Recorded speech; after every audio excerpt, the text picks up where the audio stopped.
আমার আব্বা জানা ভাই জানেরা কথায় কথা বেড়ে যায়।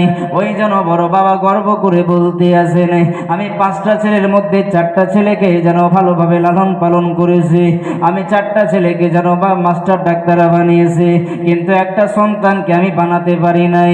এই জন্য সেই সন্তানটাকে আপনাদের পার্শ্ববর্তী হয়তো এলাকায় এরকম মাদ্রাসায় দিয়ে দিয়েছে, আর মৌলানা সাহেবকে বলে দিয়েছেন, হুজুর এ ওস্তাদ যে শোনেন, যতদিন পর্যন্ত না মানুষের মতো মানুষ না হবে ততদিন পর্যন্ত না আপনি আমার সন্তানকে বাড়ির মধ্যে পাঠাবেন না। সেই সন্তান ওস্তাদ পড়াতে শুরু করেছে, বলে বাবা বলো আলিফ, বলে আলিফ, যখন বলে বলো আলিফ, তখন বলে বালিশ, ভালো করে মুখ থেকে উচ্চারণ করা হয় না। বলে বলো বাবা বা, তখন বলে বাপ। এ বাবাজি আমার ভাইরা, ওস্তাদ বলে এত আর সহ্য করা যায় নাই, ওই যেন ধরে পিঠের মধ্যে কিলাতে শুরু করে আর বলে বল বাবা আলিফ, আর সঙ্গে সঙ্গে যেন সঠিকভাবে উচ্চারণ করে বলেছে আলিফ। বলে এইবার কাজ হয়েছে, মার না দিলে ঠিক হবে না। সেই সন্তান মাদ্রাসার জমিনে পড়ালেখা করতে আসে, বলে হুজুর ওস্তাদ জি আমার বড় মন খারাপ, আমি একবার বাড়ি যেতে চাই, কারণ আমার বাবাকে এক ঝলক আমি দেখতে চাই, আমার মাকে আমি এক নজর দেখতে চাই। বলে না না বাবা, যাওয়া হবে নাই, তোমার বাবা বলেছে তোমাকে মানুষের মতো মানুষ না বানা পর্যন্ত তোমাকে কিন্তু বাড়ি যেতে দেওয়া হবে নাই। ওই জন্য বলে না না তোমাকে বাড়ি যেতে দেওয়া হবে নাই। ওই ছেলেটা যেন মাদ্রাসার মধ্যে থাকে, মাঝে মধ্যে মন খারাপ করে, বাবার জন্য মন খারাপ করে, কিন্তু বাবাকে দেখতে যেতে পারে নাই। কিছুদিন পর অতিবাহিত হয়ে যায়, অনেক দিন অতিবাহিত হয়ে যায়। ওই যেন ছেলেটা যখন হাফেজে কোরআন হয়ে যায়, ইন দি মিন টাইমে তার বাবার যেন ইন্তেকাল হয়ে যায়। বাবার যখন ইন্তেকাল হয়ে যায়, বড় ছেলেকে যখন ফোন করে, বড় ছেলে বলে আমি রাস্তার মধ্যে আছি, আমি যেতে আছি। ওই সমস্ত ছেলেগুলো যখন চলে আসে, মাস্টার ডাক্তার ইঞ্জিনিয়ার অফিসার যখন চলে আসে, আর তার মা বলে আমার ছোট সন্তান কোথায়? বলে তা আপনার সন্তান তো মাদ্রাসায়। বলে ওস্তাদকে ফোন করে বলো যেন আমাদেরকে দিয়ে যায়। ওই ওস্তাদকে ফোন করে বলে এই ছেলেটার বাবা ইন্তেকাল হয়ে গেছে। ওস্তাদ যেন তাকে ডেকে বলেছেন, শোনো শোনো এ বাবু শোনো, আজকে চলো তোমাকে আমি বাড়ি নিয়ে যাব। তুমি অনেকদিন ধরে বলছিলে আমি বাড়ি যেতে পারি নাই, ওই কারণে আজকে চলো আমি তোমাকে তোমার বাড়ি নিয়ে যাব। বলে আজকে কিসের জন্য হঠাৎ করে আমাকে বাড়ি নিয়ে যেতে চাই? আর মনে যেন ধারণা শুরু হয়ে যায়, হয়তো আমার বাড়ির মধ্যে কোনো বিপদ হয়ে গেছে মনে হয়, ওই কারণে আমি এতদিন ধরে বলি আমাকে ওস্তাদ নিয়ে যায় না, কিন্তু আজকে যেন আমাকে নিয়ে যেতে চাই। আচ্ছা কিসের জন্য নিয়ে যেতে চাই? তাড়াতাড়ি করে যখন রেডি হয়ে যায়, রেডি হয়ে যাওয়ার পরে যখন ওস্তাদজি তাকে নিয়ে চলতে শুরু করে, বাড়ির মধ্যে যাওয়ার পরে দেখতে আসেন বাড়ির মধ্যে অনেক ভিড় দেখতে পাওয়া যায়, অনেক লোকের সমাগম দেখতে পাওয়া যায়। তার মনে যেন ব্যথা, বুকটা কাঁপতে শুরু করে। আমার বাড়ির মধ্যে কিসের জন্য এত সমাগম? মনে হয় আজকে বিপদ হয়ে গেছে, আমার মা হয়তো ইন্তেকাল হয়ে গেছে। ওই সন্তান যাওয়ার পরে দেখতে আসেন তার বাবা ইন্তেকাল হয়ে গেছে। সেই সন্তান বাবার মরা মুখখানা, মরা চেহারা খানা দেখে মৃত বাবাকে দেখে যেন কান্নায় বেহুশ হয়ে যায়, এত কান্না করতে শুরু করে দেয়।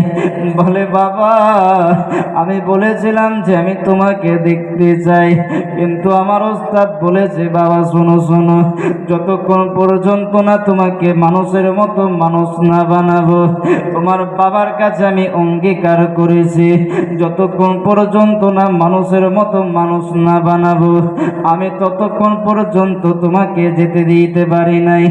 ওই কারণে ওস্তাদ যে আমাকে আসতে দেয় না, কিন্তু আজকে আপনার মরা মুখ আমাকে দেখতে হলো। ও বাবা,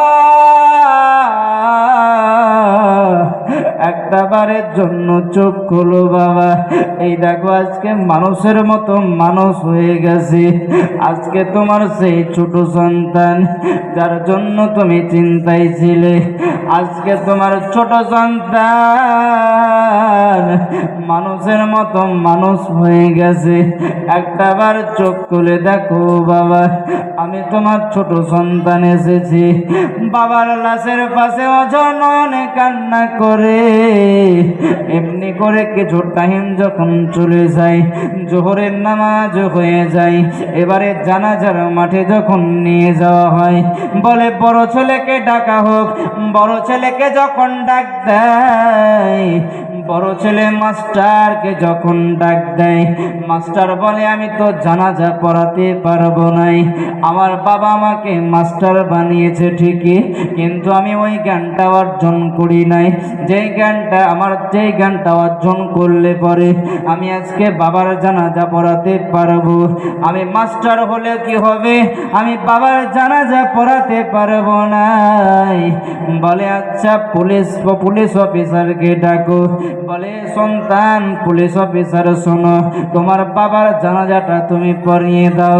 বলে আমি আজকে কোচবিহারের বড় বসি, আমাকে দেখে সবাই ভয় পায়, কিন্তু আমি লাশ দেখলে ভয় পাই, আমি লাশ দেখলে পরে ভয় পাই, ওই কারণে আমি জানাজা পড়াতে পারবো নাই। ইঞ্জিনিয়ার বলে আমি পড়াবো নাই, ওই ডাক্তার বাবু বলে আমিও তো পারবো নাই। ওই ছোট সন্তান বলে শোনো শোনো বাবা, যাও যাও তোমার বাবার জানাজাটা পড়িয়ে দাও। উচ্চ আওয়াজে কি একবার সুবহানাল্লাহ বলতে পারি নাই? সেই ছোট সন্তান জানাজা পড়ার পরে হাত তুলে মোনাজাত করে, মালিক আমার বাবা বেঁচে থাকলে আজকে দেখতে পেত আমি যেন হাফিজে কোরআন হয়ে গেছে। আমার বাবা আজকে ইন্তেকাল হয়ে গেছে, মালিক আজকে আমি তোমার কাছে অঙ্গীকার করে তোমার কাছে আরাধনা প্রার্থনা করি গো মালিক, আমার বাবার সমস্ত গুনাহ খাতাগুলো মাফ করে আমার বাবাকে জান্নাতবাসী করে দাও। আল্লাহ পাক রব্বুল আলামিনের তরফ থেকে হুকুম হয়, বলে ফেরেশতারা যাও যাও তার বাবার সমস্ত কবরের আযাবগুলোকে মাফ করে দাও এবং তার কবরের মধ্যে জান্নাতের হাওয়া জ্বালিয়ে দাও। আপনাদেরকে বলার একটাই কারণ, যে সন্তান যদি তৈরি করতে হয় এরকম সন্তান তৈরি করুন, যে সন্তান আপনার জন্য হাত উঠিয়ে দোয়া করবে, মালিক আমার বাবার গুনাহ খাতাগুলো মাফ করে দাও। আজকে আপনি যদি আমাকে ভাড়া করে নিয়ে যান, আমি খুব হয়তো দোয়া করব কেঁদে কেটে, আল্লাহ পাক কবুল করতেও পারে নাও করতে পারে, কিন্তু তার সন্তান যেমনই হোক যদি আল্লাহ পাকের কাছে একবার আরজি করে, আল্লাহ পাক আমার বাবার গুনাহ খাতা মাফ করে দাও, আল্লাহ পাক সন্তানের খাতিরে মাফ করে দেয়, বলি সুবহানাল্লাহ। তো সেই রকম সন্তান আপনাকে আমাকে করা লাগবে। আর সেই রকম যদি সন্তান হয়, এই 1 জানুয়ারিতে যদি ডিজে বক্স বাজিয়ে ডান্স করে, মানে এক কথায় মদ্যপান করে ডান্স করে বেড়ায়, তা করলে কিন্তু হবে বা হবে গো। তাহলে কেমন আপনাকে আমাকে সন্তান তৈরি করা লাগবে? যেই সন্তান তৈরি করলে পরে একবার হাত উঠিয়ে দোয়া করে আল্লাহ পাক সঙ্গে সঙ্গে কবুল করবেন। তা